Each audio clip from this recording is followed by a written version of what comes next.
Ninebot F40. Шумят передние и задние подшипники. Надо сделать основательное ТО. Тут какая борода из грязи. Слушайте звук.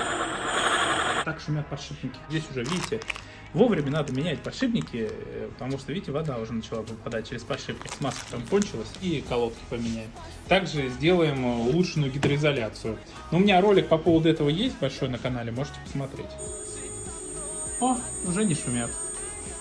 Ну вот и все готово. Перед-зад подшипники, колодки, регулировки, смазки, улучшенная гидроизоляция. Всего лишь 10 500 рублей. Провозился целый день, ну считай, в минус практически самокат сделал. Не ожидал. А вот у меня есть еще один F40, он не заряжался, но я его уже починил.